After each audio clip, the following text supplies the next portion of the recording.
আসমান, 7 জমিন, 7 আসমানে যা কিছু আছে, 7 জমিনে যা কিছু আছে, 7 জমিনের ভিতরে চন্দ্র আছে, সূর্য আছে, তারকা আছে।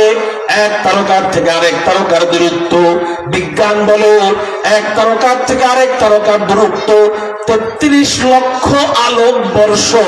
33 লক্ষ আলোক বর্ষ মানে আলো ছোটার গতি আছে। আলো এক এক সেকেন্ডে 3 লক্ষ কিলোমিটার বেগে ছোটে।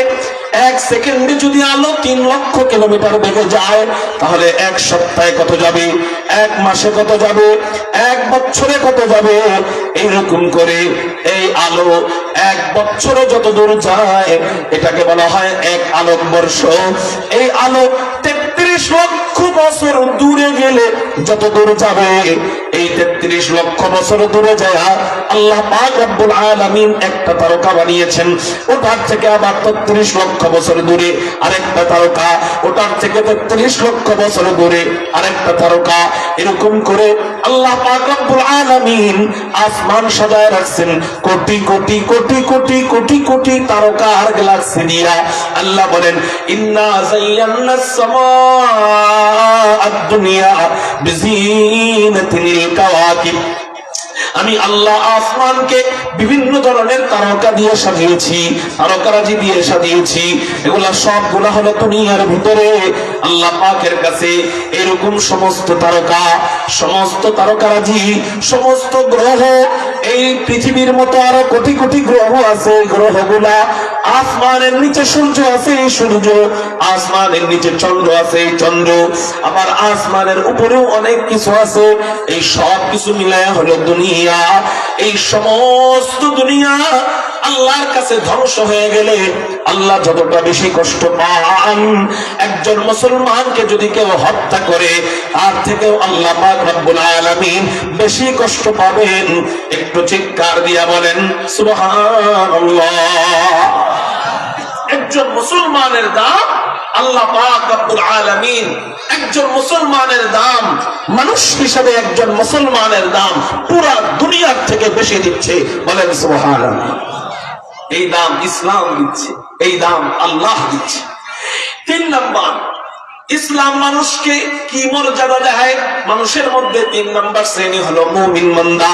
মুমিন বান্দারা কেমন দামি? হুজুর আকরাম সাল্লাল্লাহু আলাইহি ওয়াসাল্লাম তিরমিজি শরীফের মধ্যে জানায় দেয়, আলা রাসূলুল্লাহ সাল্লাল্লাহু আলাইহি ওয়াসাল্লাম, লাউ আন্না আহলাস সামাই ওয়া আহলাল আরদি ইশতারাকু ফি দামি মুসলিমিন। নবীজি বলেন, সমস্ত আসমানের যত জগৎ, আসমানের যত বাসিন্দা আছে, জমিনের যত বাসিন্দা আছে, আসমানের সব বাসিন্দারা মিলে, জমিনের সমস্ত বাসিন্দারা মিলে, সকলে একত্রিত হয়ে আপনারা আমাকে বলেন, আসমানে কত মাখলুক আছে? এটা একমাত্র ভালো জানেন কে? জমিনে কত মাখলুক আছে? এটা একমাত্র ভালো জানেন কে? আল্লাহ। অনেকে বলেন 18,000 কোটি মাখলুক। না না না, 18,000 কোটি মাখলুক নয়। আল্লাহ পাক রব্বুল আলামিন কত হাজার হাজার কোটি মাখলুক বানিয়েছেন, একমাত্র ভালো জানেন কে? এই কোটি কোটি মাখলুক মিলে একত্রিত হয়ে যদি কেউ একজন মুমিনকে হত্যা করে, সমস্ত মাখলুক মিলে, তার মানে নবীজির হাদিস থেকে বোঝা যায়, কথার কথা, কথার কথা, আসমানে ফেরেশতা আছে, সমস্ত ফেরেশতা, কোটি কোটি কোটি ফেরেশতা আল্লাহ বানিয়েছেন। কত কোটি ফেরেশতা আল্লাহ বানিয়েছেন? নবীজি হাদিসের মধ্যে বলেন, ফেরেশতারা আল্লাহ পাক রব্বুল আলামিনের যে আরশে আজিম আছে, এই আরশকে তাওয়াফ করতে থাকে। এই পুরো আরশ তাওয়াফ যে ফেরেশতা জীবনে একবার করছে, কিয়ামত পর্যন্ত দ্বিতীয়বার চান্স পাবে না, সিরিয়াল পাবে না এই আরশকে তাওয়াফ করার। এবার আপনি একটু চিন্তা করেন, আল্লাহ পাক রব্বুল আলামিন কত কোটি ফেরেশতা বানিয়েছেন। সমস্ত ফেরেশতারা একত্রিত হয়ে মিলে, আব্বাজান আদম থেকে নিয়ে শেষ মানুষটা পর্যন্ত সমস্ত মানুষেরা একত্রিত হয়ে মিলে যদি একজন মুমিনকে হত্যা করে, আল্লাহ পাক রব্বুল আলামিন একজন মুমিনকে হত্যা হত্যা করার অপরাধে সব মানুষদেরকে মিলে একত্রিত করে লাকাব্বাহুমুল্লাহু ফিন্নার, নবীজি বলেন আল্লাহ পাক রব্বুল আলামিন সকলকে মুখ থুবড়ে জাহান্নামে নিক্ষেপ করতে আল্লাহ দ্বিধা করবেন না। মানুষ হিসেবে একজন মুমিনের কত দাম, ইসলাম মানুষের মর্যাদা রক্ষায় কত বড় ভূমিকা পালন করে। বলে মুমিনকে সকলে মিলে পৃথিবীতে যত মাখলুক আছে, সমস্ত মাখলুক, আসমানে যত মাখলুক আছে, সব মাখলুক মিলে একত্রিত হয়ে এক মুমিনকে হত্যা করলে আল্লাহ সবাইকে জাহান্নামে দিয়ে দিবে। আল্লাহ এটা কোনো দ্বিধা করবেন না। কেমনে পারে আমার এই তাঁতির ভাইয়েরা টঙ্গীর ময়দানে যায় মুমিনদেরকে হত্যা করে, আমার বুঝে আসে না। আবার তাদের অনুসারীও আছে ভাই, যারা এতাতি পরিচয় দিয়ে চলেন, আপনাদের পায়ে দুইটা হাত দিয়ে বলি ভাই, ওইটা একটা আলাদা ধর্ম হয়ে গেছে, ফিরে আসেন ইসলামের দিকে। আল্লাহ কবুল করুক বলি আমিন। নাহলে আল্লাহ ছাড় দিলেন। আল্লাহ পাক রব্বুল আলামিন এবং ইসলাম মানুষদের মর্যাদা কিভাবে দেয়? 3 নাম্বার মুমিনদের মর্যাদা দিল। 4 নাম্বার ইসলামে আলেমদের মর্যাদা কি? ইসলামে আলেমদের মর্যাদা তিরমিজি শরীফের হাদিস, قال رسول الله صلى الله عليه وسلم يشفع يوم القيامه ثلاثه, নবীজি বলেন একজন আলেমের কত দাম। ও দুনিয়ার মানুষ তোমরা শুনে রাখো, يشفع يوم القيامه ثلاثه, নবীজি বলেন হাসরের ময়দানে 3 প্রকার ব্যক্তি সুপারিশের অনুমতি পাবে। চিৎকার দিয়ে বলেন কয় প্রকার ব্যক্তিকে আল্লাহ সুপারিশের অনুমতি দিবে? 3 প্রকার ব্যক্তিকে আল্লাহ সুপারিশের অনুমতি দিবেন। 1 নাম্বার আল আম্বিয়া, নবীদেরকে আল্লাহ সুপারিশের অনুমতি দিবেন। 2 নাম্বার সুম্মাল উলামা, উলামায়ে কেরামদেরকে আল্লাহ সুপারিশের অনুমতি দিবেন। 3 নাম্বার সুম্মাশ শুহাদা, আল্লাহর রাস্তায় জিহাদ করে যারা শহীদ হবে আল্লাহ পাক রব্বুল আলামিন ওই সমস্ত শহীদদেরকে সুপারিশের অনুমতি দিয়ে দিবেন। একটু চিৎকার দিয়ে বলেন না সুবহানাল্লাহ। দেখেন আল্লাহ পাক রব্বুল আলামিন আলেমদের কি মর্যাদা দিয়েছেন। দুনিয়াতে আলেমদের কত দাম। বলে আলেম যখন জমিনে হাইটা যাবে, নবীজি বলেন ওয়াবানা লাহু মাদিনাতান লিকুল্লি কদামিন ফিল জান্নাহ। আল্লাহ পাক রব্বুল আলামিন তলবে ইলম যারা, ইলম অন্বেষণ করে যারা আলেম হয়, যারা এই আলেমরা যখন জমিনে হাঁটে প্রতিটা কদমে কদমে আল্লাহ পাক রব্বুল আলামিন জান্নাতের মধ্যে একটা করে শহর নির্মাণ করেন। একটু চিৎকার দিয়ে বলেন সুবহানাল্লাহ। একটা শহর কত বড় এটা আমি জানি না, এক শহরের ভিতরে এক একটা বিল্ডিং কত বড় এটা আমার জানা নাই, এক বিল্ডিং এর এক এক তলা কত বড় এটা আমার জানা নাই, এক তলার ভিতরে এক ফ্ল্যাট কত বড় এটাও আমার জানা নাই, এক ফ্ল্যাটে এক এক রুম কত বড় এটাও আমি জানি না। কিন্তু জান্নাতের ভিতরে এক এক রুমের ভিতরে যে খাট থাকবে, খাট এক এক খাট কত বড় হবে। নবীজি হাদিসের মধ্যে বলেন, তিরমিজি শরীফ 2য় খণ্ডের মধ্যে নবীজি জান্নাতের আলোচনার মধ্যে জানায় দেয় আল্লাহ পাক রব্বুল আলামিন জান্নাতীদেরকে যেই খাট দান করবেন, এক খাট এটা যদি জমিনে রাখা হয় তাহলে অবস্থা কি হবে খাটের? বলে খাটের নিচের জায়গা জমিনে ঠেকে যাবে, খাটের উপরের অংশ আসমানে ঠেকে যাবে। কারো জবান যেন বন্ধ থাকে না, চিৎকার দিয়ে বলি না আল্লাহু আকবার। এবার আপনি একটু কল্পনা করেন, এখান থেকে জান্নাতের এক খাট যদি হয় পুরো দুনিয়ার সমান, যেই খাট যে রুমে থাকবে ওই রুম কত বড় হবে? ওই রুম যদি এত বড় হয়, ওই রুম যেই ফ্ল্যাটে থাকবে ফ্ল্যাট কত বড় হবে? ওই ফ্ল্যাট যদি এত বড় হয়, ওই ফ্ল্যাট যেই তলা থাকবে এক এক তলা কত বড় থাকবে? এক এক তলা যদি এত বড় হয়, এক এক বিল্ডিং কত বড় হবে? হাফেজে কোরআনদের নাকি 6236 তলা বিল্ডিং আল্লাহ দান করবেন। এই এক এক বিল্ডিং কত বড় থাকবে? এবার আপনারা একটু চিন্তা করেন, একটা শহর কি হয় এক বিল্ডিং দিয়া না হাজার হাজার বিল্ডিং দিয়া?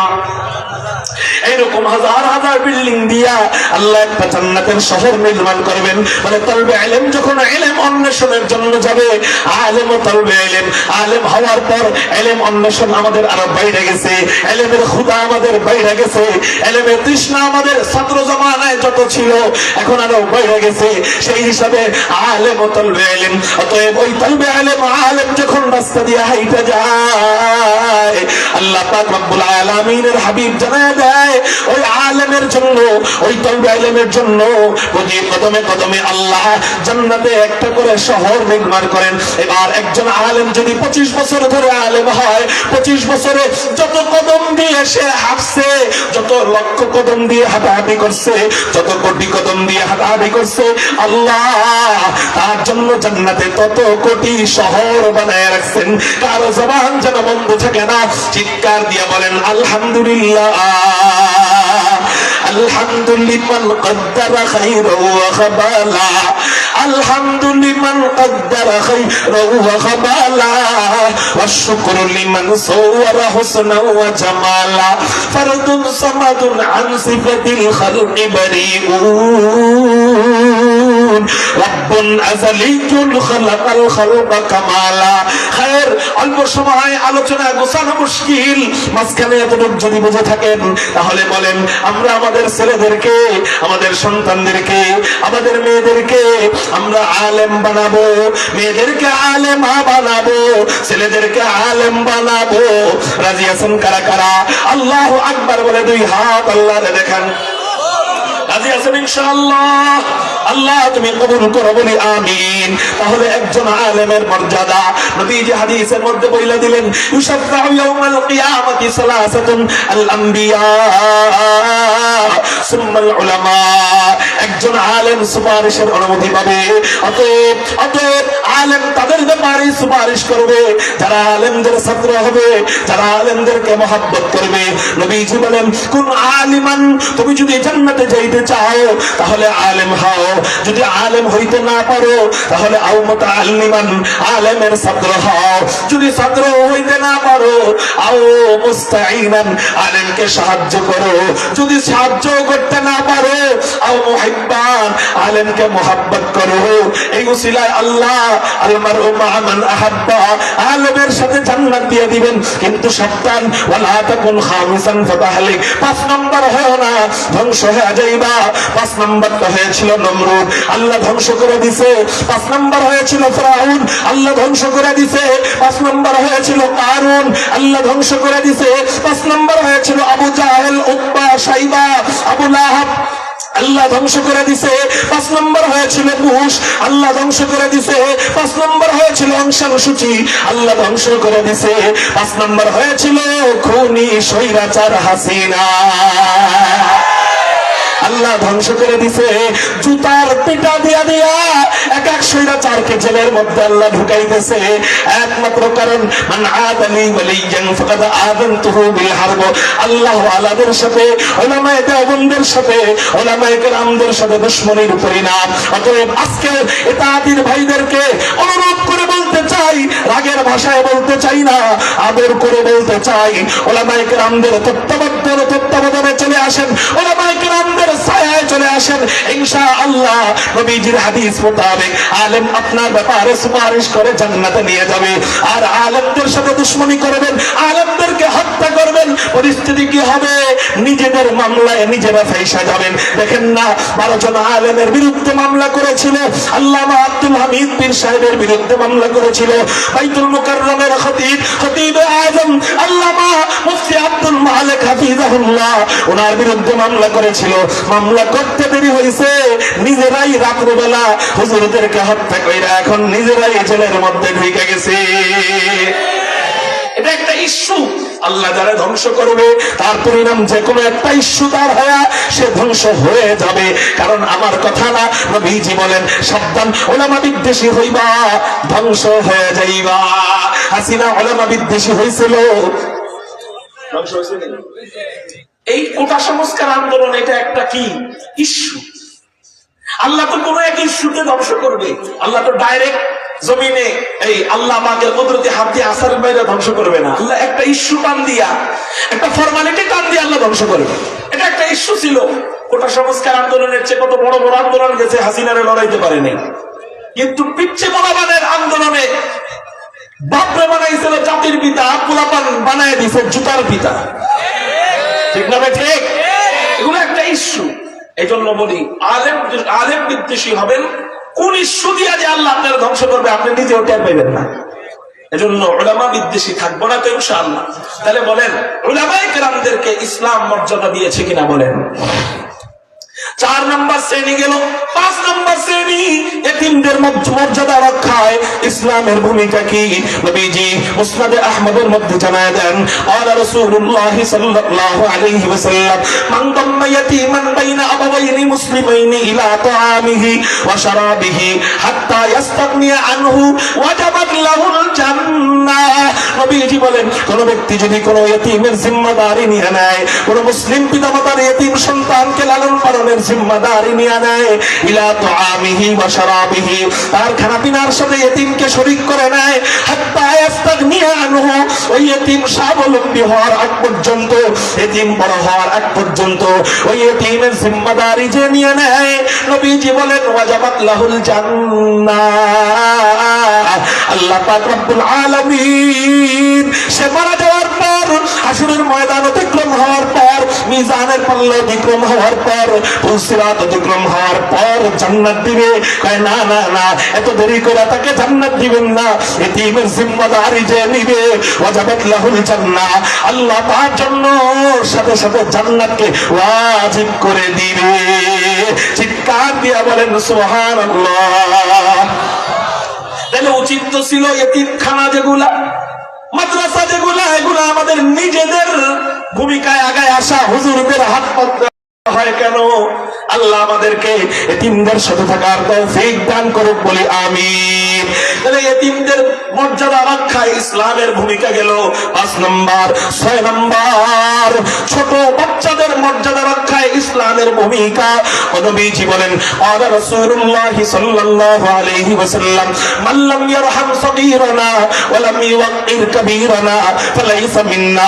নবীজি বলেন, যে ব্যক্তি ছোটকে স্নেহ করে না, বড়কে সম্মান করে না, ছোটকে আদর করে না, সে আমার উম্মতের অন্তর্ভুক্তই হতে পারে নাই। সুবহানাল্লাহ। একজন ছোট বাচ্চারও মর্যাদা দিচ্ছে কি? কে? ইসলাম। জোরে বলেন, কে? ইসলাম। ইসলাম কত সুন্দর। ও বিদর্ভী ভাইয়েরা যারা আমার বয়ান শুনতেছেন, আপনারা একটু কল্পনা করেন ইসলাম কত সুন্দর ছোট বাচ্চারও মর্যাদা দেয়। বলে ছোট বাচ্চাকে আদর না করলে, নবীজি বলেন, সে আমার উম্মতের অন্তর্ভুক্ত এখনো হতে পারে নাই। একটু চিৎকার দিয়া বলেন সুবহানাল্লাহ। গেল ছোট বাচ্চার মর্যাদা। এবার আসেন যুবকদের মর্যাদা রক্ষায় ইসলামের ভূমিকা কি? নবীজি যুবকদের ব্যাপারে হাদিসের মধ্যে জানায়া যায়, তিরমিজি শরীফের হাদিস, নবীজি বলেন, সাবাতু ইউযিল্লুহুমুল্লাহু ফি যিল্লিহি ইয়াওমা লা যিল্লা ইল্লা যিল্লুহু, ইমামুন আদিল ওয়া শাবুন নাশা ফি ইবাদাতিল্লাহ। আপনাদের সাউন্ড আছে, জবান আছে, আওয়াজ আছে, তাহলে আওয়াজ যেন বন্ধ থাকে না। আল্লাহর নাম বলতেও যার মজা লাগে, শুনতেও যার মজা লাগে। আল্লাহ আল্লাহ क्या मजा मुर्शिद के मैखाना में है, अल्लाह अल्लाह क्या मजा मुर्शिद के मैखाना में है, दोनों आलम की हकीकत एक पैमाने में है, दोनों आलम की हकीकत एक पैमाने में है। এই জন্য আর যেন মুখ দিয়া বলানো লাগে না, শুধু ইশারা দিব, আল্লাহর নামের স্লোগান চলবে। আরো জোরে আল্লাহ কবুল করুক, বলি আমিন। নবীজি বলেন, হাসরের ময়দানে আল্লাহ 7 প্রকার ব্যক্তিকে আরশে আযীমের নিচে ছায়া দান করবেন। এর মধ্যে 1 নম্বর, ইমামুন আদিল। তরজমা সময় কমে এই জন্য করলাম না। 2 নম্বর যেটা প্রয়োজন এটা বলি, ওয়াশাবুন শাফি ইবাদাতিল্লাহ। নবীজি বলেন, ওই যুবক, যেই যুবক যৌবন বয়সে আল্লাহর ইবাদত করে, এটা বলে না বুড়া বয়সে নামাজ পড়বো, এটা বলে না বুড়া বয়সে দাড়ি রাখবো, এটা বলে না বিয়ের পরে প্রেম প্রীতি অবৈধ প্রেম বন্ধ করবো। যৌবন আল্লাহ দান করছে, সাথে সাথে আল্লাহর ইবাদতে দিনরাত কাটায়, ব্যবসা করে রাসূলের সুন্নাত মোতাবেক, চাকরি করে রাসূলের সুন্নাত মোতাবেক, প্রবাসে থাকে রাসূলের সুন্নাত মোতাবেক, অবৈধ কোনো কার্যকলাপে প্রবাসের বিভিন্ন দেশের ওই অনৈসলামিক কার্যকলাপের মোহে পড়ে যায় না, আল্লাহর রাসূলকে ভুলে না। নবীজি বলেন ওই যুবক, যেই যুবক যৌবন বয়সে আল্লাহকে ভুলবে না, আল্লাহ তারে ভুলবে না, আল্লাহ তাকে আরশে আজিমের নিচে হাসরের ময়দানের সূর্যের কঠিন তাপ থেকে বাঁচানোর জন্য আরশে আজিমের নিচে জান্নাতি এসিতে আল্লাহ ছায়া দান করবেন। যুবকরা একটু চিৎকার দিয়ে বলেন না আলহামদুলিল্লাহ। যুবকদের ভূমিকা, যুবকদের মর্যাদা রক্ষায় ইসলামের ভূমিকা গেল। এবার আসেন বুড়াদের মর্যাদা রক্ষায়, মুরব্বীদের মর্যাদা রক্ষায় ইসলামের ভূমিকা কি? নবীজি হাদিসের মধ্যে বলেন, আবু দাউদ শরীফের হাদিস, এই হাদিসটা হলো হাদিসে কুদসি। হাদিসে কুদসি মানে হলো কথা আল্লাহ বলেছেন। নবীজি বলেন قال رسول الله صلى الله عليه وسلم قال الله تعالى إني لأستحي من عبدي وأمتي يشيب رأسهما في الإسلام ثم أعذبهما في النار بعد ذلك। নবীজি বলেন আল্লাহ আমাকে বলেছেন, আমার কোন বান্দা বান্দির যদি চুল পেকে যায়, পাকনা চুল নিয়া, পাকনা দাড়ি নিয়া, আমার কোন বান্দা যদি মওত হয়ে যায়, আমার কোন বান্দি যদি পাকনা চুল নিয়ে মারা যায়, আমি আল্লাহ ওই বান্দাকে, ওই বান্দিকে বুড়া হওয়ার কারণে, পাকা চুল হওয়ার কারণে আমি আল্লাহ আযাব দিতে লজ্জা পাই। একটু চিৎকার দিয়ে বলেন না সুবহানাল্লাহ। তাহলে আপনারা বলেন, আপনারা চিৎকার দিয়ে বলেন, একজন বুড়া, একজন মুরব্বী সমাজে অনেকে দাম দিতে চায় না, কিন্তু তার মর্যাদাও দেয় ইসলাম, ঠিক না বেঠিক? 8 নম্বর শ্রেণী গেল। 9 নম্বর শ্রেণী পাগলের মর্যাদা দেয় ইসলাম। সুবহানাল্লাহ। পাগল, সমাজের কেউ পাগলকে দেখতে পারে? ফকির আসলেও টাকা দেয়, পাগল আসলে যা, ঠিক না বেঠিক? ফকিররেও দেয়, পাগলরেও দেয় না, যারে কেউ দেয় না তারে মর্যাদা দেয় ইসলাম। নবীজি বলেন রফিআল কালামু আন সালাসাতিন, 3 ব্যক্তির ব্যাপারে গুনাহের কলম উঠিয়ে নেওয়া হবে। ইবনে মাজাহ শরীফের হাদিস। নবীজি বলেন 1 নম্বর ব্যক্তি ওয়া আনিন নাইমি হাত্তা ইস্তাইকিযা, ঘুমন্ত ব্যক্তির কোনো গুনাহ লেখা হয় না। ওয়া আনিল মুবতালা হাত্তা ইয়াবরা, পাগলের কোনো গুনাহ লেখা হয় না। ওয়া আনিস সাবিয়্যি হাত্তা ইয়াকবুরা, ছোট বাচ্চার কোনো গুনাহ লেখা হয় না। একটু চিৎকার দিয়ে বলেন না সুবহানাল্লাহ। 9 নাম্বার, একজন পাগল সমাজের কেউ যখন তাকে দেখতে পারে না, একটা তুচ্ছ শ্রেণী, এই পাগলের মর্যাদাও দেয় ইসলাম। ইসলাম কত সুন্দর, সুবহানাল্লাহ বলে। 10 নাম্বার, 10-11 বলে আমার বয়ান আজকের মতো শেষ করব। খের মাফ চাইতেছি। এই মাদ্রাসাকে আমি আমার মাদ্রাসা মনে করি। ইনশাআল্লাহ আল্লাহ যদি কখনো তৌফিক দেয় আবার আসবো, আবার গল্প করব, আবার রাসূলের হাদিসগুলো শোনাবো। বলেন ইনশাআল্লাহ। আল্লাহ যেন আপনাদেরকে এবং আমাকে হায়াতে তাইয়্যিবা দান করেন, বলি আমিন। 9 নম্বর শ্রেণীকে ইসলাম দাম দিল। এবার আসেন মা বোনদের ব্যাপারে বলবো। 10 নম্বর শ্রেণী মহিলাদেরকে ইসলাম কেমন দাম দেয় শুনেন, শুনেন। এত সুন্দর দাম, এত সুন্দর মর্যাদা মহিলাদের ব্যাপারে ইসলাম বলে। হিন্দু ধর্ম এত সুন্দর মর্যাদা দেয় না, হিন্দু ধর্ম এত সুন্দর মর্যাদা দেয় না, খ্রিস্টান ধর্ম এত সুন্দর মর্যাদা দেয় না, বৌদ্ধ ধর্ম এত সুন্দর মর্যাদা দেয় না। নবীজি মা বোনদের ব্যাপারে বলেন, তিরমিজি শরীফের হাদিস, ক্বালা রাসূলুল্লাহ সাল্লাল্লাহু আলাইহি ওয়াসাল্লাম, মান আলা জারিয়াতাইন দাখালতু আনা ওয়া হুয়াল জান্নাতা কাহাতাইন। নবীজি বলেন, কোন ব্যক্তি যদি 2 জন কন্যাকে লালন পালন করার জিম্মাদারি নিয়ে নেয়, সুবহানাল্লাহ। মেয়ে হওয়ার কারণে বিবির সাথে খারাপ আচরণ করি কিনা? ছেলে চাই, আল্লাহকে বলি আল্লাহ ছেলে দাও, ছেলে দাও, ছেলে দাও, কিন্তু এটা বলি না আল্লাহ মেয়ে দাও, মেয়ে দাও, মেয়ে দাও। যদি ঘটনাক্রমে ছেলের জায়গায় মেয়ে হয়ে যায়, বিবির সাথে খারাপ আচরণ শুরু করে দেয়, এমন অনেক নরপিশাচ আমাদের বাংলাদেশে আছে, কন্যা হওয়ার কারণে বিবিকে তালাক পর্যন্ত দিয়ে দেয়। অথচ ইসলাম নারীদেরকে কত সুন্দর মর্যাদা দেয়। ইসলাম বলে মান আল্লা জারিয়াতাইনে দাখালতু আনা ওয়া হুয়াল জান্নাতা কাহাতাইনে। নবীজি বলেন কোন ব্যক্তি যদি দুইজন কন্যা সন্তানের জিম্মাদারি নিয়ে নেয়, দাখালতু আনা ওয়া হুয়াল জান্নাতা কাহাতাইনে, আল্লাহ ওই কন্যার বাবাকে, কন্যার মাকে জান্নাতে যখন ঢুকাবে আমার পাশাপাশি, ওয়া আশারা বিইসবাইনে, নবীজি দুই আঙ্গুল দিয়ে ইশারা দিয়া বলেন এই দুই আঙ্গুল যত নিকটে, ওই কন্যাকে সুন্দরভাবে লালন পালন করার কারণে, কন্যার সাথে বৈষম্য না করার কারণে, ওর উপযুক্ত সম্পত্তি ওরে বুঝাই দেওয়ার কারণে, ওর প্রাপ্য হকটুকু আদায় করার কারণে ওই পিতা মাতাকে আল্লাহ এই দুই আঙ্গুল যত কাছে আমার ততটা কাছাকাছি একসাথে জান্নাতে রাখবেন। চিৎকার দিয়া বলেন সুবহানাল্লাহ। নারীদেরকে মর্যাদা কেমনে দেয় ইসলাম? আল্লাহু আকবার। ইসলামই একমাত্র এমন ধর্ম যেই ধর্ম সব শ্রেণীর মর্যাদা দেয়। সুবহানাল্লাহ। আপনাদের এখন প্রশ্ন জাগতে পারে, হুজুর ইসলাম কি কাফেরেরও মর্যাদা দেয়নি? ইসলাম কি কাফেরকে অধিকার দেয়নি? আমি বলবো হ্যাঁ, মানুষ হিসেবে ইসলাম কাফেরকে অধিকার দেয়। দুইটা হাদিস কাফেরদের ব্যাপারে বলবো, একটা তিরমিজির হাদিস আর একটা বুখারীর হাদিস। তিরমিজি শরীফের মধ্যে নবীজি বলেন ক্বালা রাসূলুল্লাহ সাল্লাল্লাহু আলাইহি ওয়াসাল্লাম ইত্তাকু দাওয়াতাল মাজলুম ওয়া ইন কানা কাফিরান। ও দুনিয়ার মানুষ সকল শোনো, তোমরা মাজলুমের বদদুয়া থেকে বেঁচে থাকো। ওয়া ইন কানা কাফিরান, সে যদি কাফেরও হয় তার উপর জুলুম করা যাবে না। কারণ কি, মুসলিম যদি কাফের হয় তার মাঝে আর আল্লাহর মাঝে কোনো বেড়া থাকে না।